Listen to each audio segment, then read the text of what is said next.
Welcome to the round 11 team sheets and final trades video. It's George from Fantasy Take TV. Hope you're doing well. I have one green dot. I have skimmed over the team sheets and I have one green dot, and that player is Matthew Johnson, which is great. We'll get to him. And I think he's only in from an injury and he was sub last week. So I'm in a bit of strife for the buys. I can barely field a team. It pretty much depends on these North boys both playing and making money. If I can actually finish a team. So yeah, hopefully that goes well. Before we get to my final trades, today I received my first parking ticket. I don't know if you can see that very well. I couldn't believe it. I was in my, ran to the car and saw a nice little piece of paper wrapped around my windscreen wipers, and parking ticket. So been parking in the same spot for probably 2 years. It is a 90-minute parking zone, but for work I can't really be stuffed going in and out and moving it 3 times a day. So I park in the 90-minute zone. Never been pinged, and the heartless piece of shit that is the parking inspector saw my 1999 Nissan and just thought, I'll ping this guy for $58. Like, unbelievable. But yeah, I don't really want to abuse parking space that's limited time, but I don't really have much choice. It's either that or move it 3 times, and what's the point of that? So yeah, if anyone knows how to get out of one of them, please let me know. And when I entered the car and saw that, I just said all sorts of things that I need to go to confessions for. So, I looked around for the parking inspector. He dipped. Absolute pussy, of course. That's because he's a parking inspector. He don't want to face anyone. I wanted a reason with the guy. Say, I was anyway, it was very, very late. It was overdue by a long time, but yeah, maybe I could have got more paid. Pinged more. Anyway, we'll get into final trades. So yeah, as you can see, the bench is pretty dead. We are getting in LeBron James, Sicily for Clayton Oliver. I'd have to field MJ this week, and then next week I can barely field a team. So I'm gonna take the money. Sicily low break even, nice matchup. I want him in my final team. We'll grab Sicily, same buy as well, which I've kind of worked out. A certain buy structure. So in terms of next week, we have 16 playing. That's not including Simpson or Chesser or anyone on the bench here. So we have 16. Wardlaw plus Ford is 18. And yeah, things need to go our way. Like, nothing can go wrong, or we're getting a 0 basically. So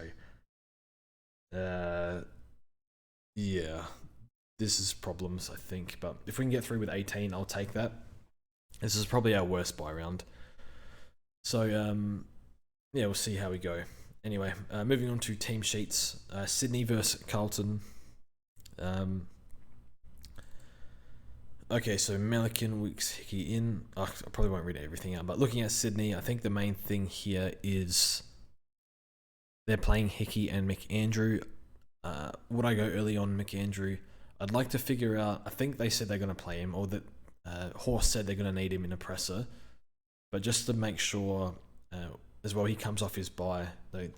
Next week he has a bye, and then he's on the bubble the week after. I'd rather just wait till then. So I wouldn't probably go early just to make sure, but I do think he'll keep playing. So it's not the worst rookie to go early on, but yeah, just in case something happens. So because they are playing Hickey and McAndrew, so I don't know if they persist with that. But in terms of their tolls, they got McLean and Franklin. That's about it. Plus Hickey. I think you would think Francis keeps playing defense. Or could he play forward though? I don't know, because they got Campbell.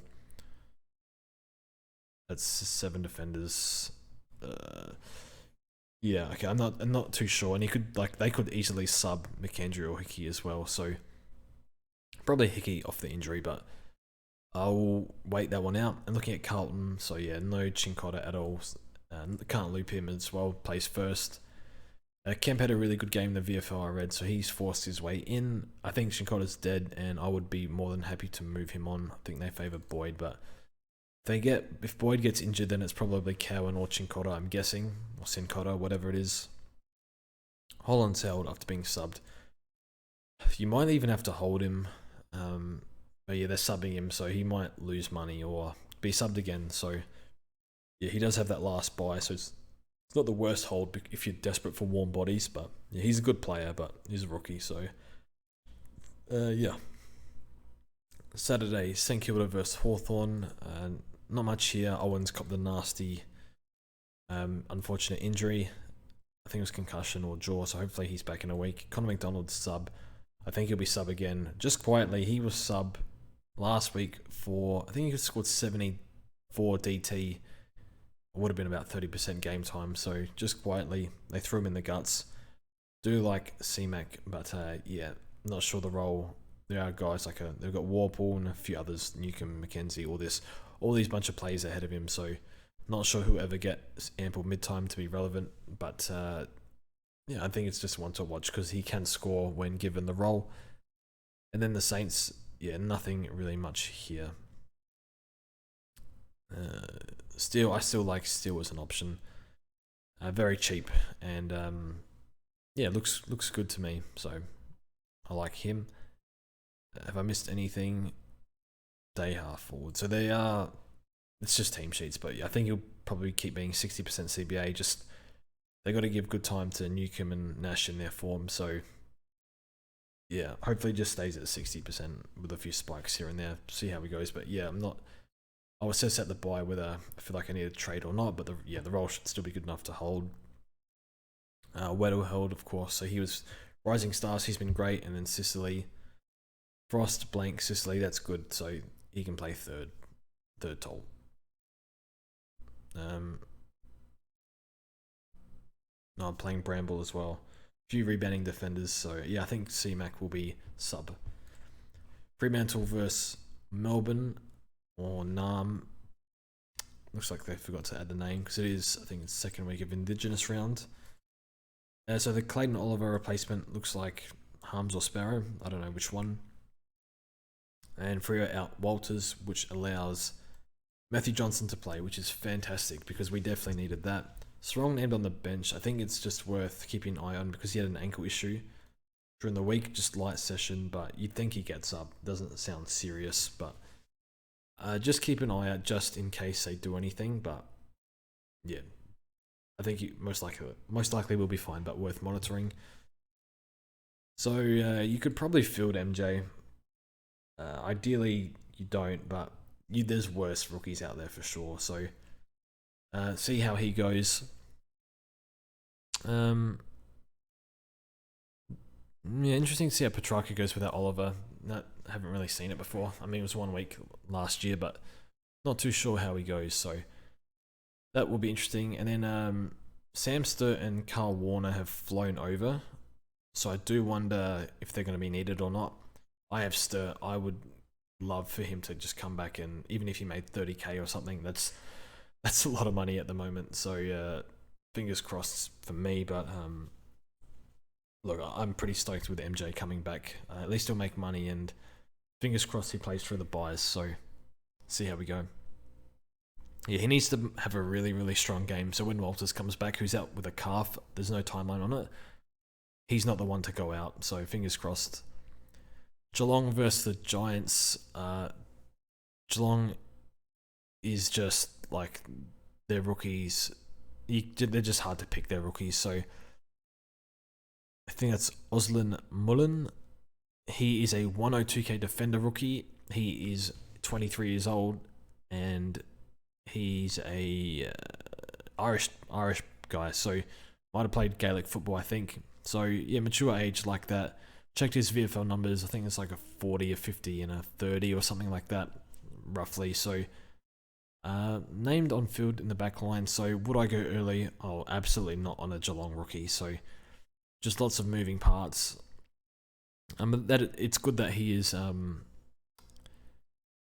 that he's been named. So that might be an option for us because he's cheap. He has a good buy, but I think you probably want him after the buy, so just monitor that one, and yeah, wouldn't go early. I have no idea what type of defender he is. Yeah, they've dropped Never. He's been playing alright. Dempsey's like in and out, and Sam Simpson. I'm actually pretty happy with this because his break even was 59, and decent chance he didn't hit that. So given he was sub last week, so if he is sub this week, which they say rested here, but he could be sub, I will trade him to Wardlaw. So I don't want him to lose money. Looking at the Giants, so Fleeton omitted. That's interesting. Could be sub. I would guess Ralston sub, but I don't know. And then Josh Kelly injured. Yeah, he was a trap. So, is what it is. I did start him, got rid of him, just thought, I don't want to deal with this. Don't know why I picked him, and you can kind of see why that he's on the never again list for so many. So, I think that ends his relevance, fortunately. Gold Coast versus Bulldogs. Long and Jeffrey in. So Jeffrey's been playing. I've heard he's played a bit down back. Where's he named? Oh no, I'm not good at finding names here. Named in the forward line. Okay, took a bit longer than it should. So he's played a bit down back. I don't know if he plays forward or back though. They've brought in Long at defender. They've gotten rid of Lemons, who's injured, and they've actually omitted Brandon Ellis, which means Atkins is now named on field and he's held over Ellis. So that's fantastic. So still no Lockie Weller, who we don't know when he's coming back. Knee complications. Would I jump on Atkins? There are worse plays to jump off. I think we need warm bodies, points on the field during the buys, and he should get you that. So I think he'll keep holding. I'm certain Humphrey will hold, but I'm probably like 85 to 90% sure Atkins will hold. I think might not be enough. So you would think he does the way he's played. So he's been a good pickup. Should make 100k after this week. Johannesson injured, so people might be looking at Bailey Dale. Bailey Dale, I think, is 105 when he's getting a high amount of kick-ins. So looking at this defense line, who's taking the kick-ins and stuff, or who's taking the rebounds? Well, it's just Richards and Dale, because Dre, Jones, Gardner, O'Brien, they're not going to use the footy much. And looking at the bench here, unless they throw Daniel down back, and I think they'll keep playing him forward because he played well there. And I think Dale has been underutilized this year. I think they'll keep him down back. So I don't mind him as an option. The problem is when Johannesson comes back, you know, when Dale, Daniel, and Richards played together at the back end of the year, and when Richards really upped his game, Dale averaged like 80 or something. So it's not the worst play, but look, there's every chance they play Daniel back, and then Dale loses kick-ins and he goes back to his 80 average or whatever it was. So it's hard to trust Bevo, and for that reason, I won't touch it. But I think it's more likely to work than it not. So yeah, they can also, like, Daniel can play a half in the mid forward, and then they can play him a half defense. Like, I think that might be what happens, because they've done that before with him. They throw him down back when they need him. So yeah, I probably actually wouldn't go Dale just because I don't know. Beveridge is a terrorist of a coach. Anyway, Eagles versus Essendon. So the main one, Chesser, unbelievable, but he was a red dot anyway. But he was slowly making a teeny bit of money, bit by bit.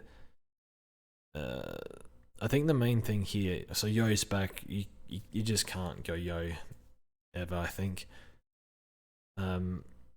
O'Neill omitted, which means that Zachary Merritt will now be my captain. So I think I'm VC Sicily. I'll check my loops. VC Sicily, C Merritt now that there is no O'Neill, so he'll be my captain. It was going to be Laird, but now it's Merritt. Just a very easy fixture this week. So that's great for Merritt owners.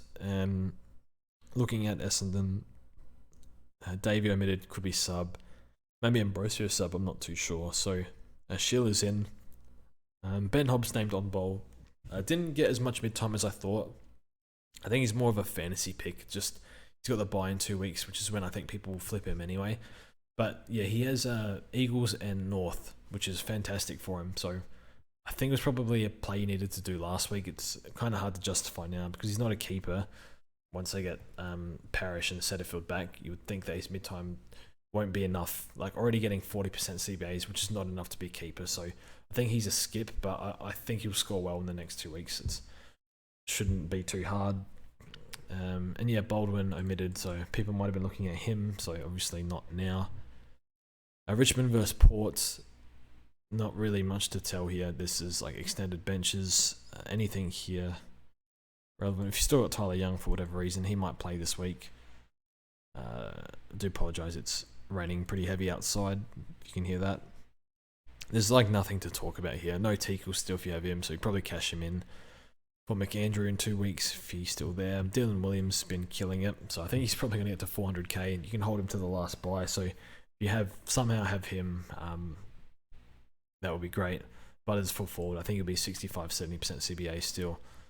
Probably getting more mid-time than I thought he would, just because they have all those names to go through there. But I think he's given them no choice. They need to give him as much as he can handle, just the way he's playing. So move on now to Collingwood versus North. Harvey Harrison. Did they say he was going to debut? I can't remember. I haven't looked into it, but yeah, I wouldn't go early worry about that in a few weeks. Finn McRae, I don't really see a spot for him, but I haven't really tracked his VFL form either. But yeah, extended bench. North Melbourne have a few ins. I don't know if they actually play or not. Like Cunnington, is he actually best 22? Ford is last on the interchange, which isn't great. Wardlaw's playing, so yeah, for sure. I'd probably go Wardlaw. Do you go Wardlaw or Ford? So with George Wardlaw, he's had all the hamstring issues in juniors. I think maybe in the preseason, I'm not too sure if he had issues, but they were like rebuilding his running patterns to fix his hamstrings, I think. So I don't know if he had the injury, but they were just building him up. And then had a knee issue 2 weeks ago. So I'm actually pretty nervous going early on him. So I'd actually, if Ford's named, I think the coach had good things to say about Ford. So I think he will play then. I'd probably go Ford early, just because and they were saying that he's playing a bit up on the wing as well. So his junior numbers, his VFL numbers are not good. So yeah, I don't know. Do you pick the worst scorer who probably should hold, or do you pick the non-durable midfielder who will definitely hold? I think everyone's going to grab Wardlaw anyway next week, so maybe it's Wardlaw that you grab if he gets through. So yeah, I guess it's probably Wardlaw, but yeah, he does make me a little bit nervous.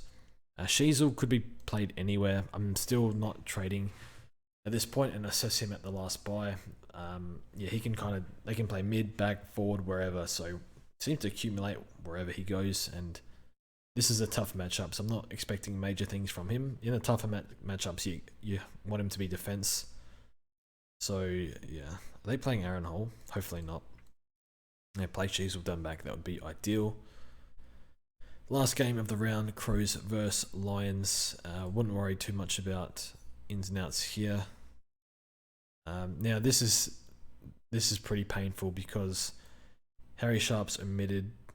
That means yeah, Chris Fagan made the comments like, oh, he just needs to put together consecutive games or multiple games in a row, or whatever he said, to really feel comfortable at the level. And what does he do? Drops him after the one game after he said that. So that is pretty disgraceful coaching. Not coaching, it's just, that's frustrating. So I think a few people would have believed him, and yeah, he just trolled fantasy coaches, I guess, indirectly. But yeah, Daniel Richards back. I thought they would have been conservative with him, but I guess they feel like, this is not Adelaide Crows at Adelaide Oval. Not the easiest game at the moment, but yeah, they'd want to bounce back. We'd want to bounce back, the Crowies. So yeah, I think the main thing is Sharp omitted. I think you just hope he comes back in round 13, but he could be sub. No, he's not even here. That's interesting. Oh wow, I think Wilmot, Rich, Rayner, you would think, and one.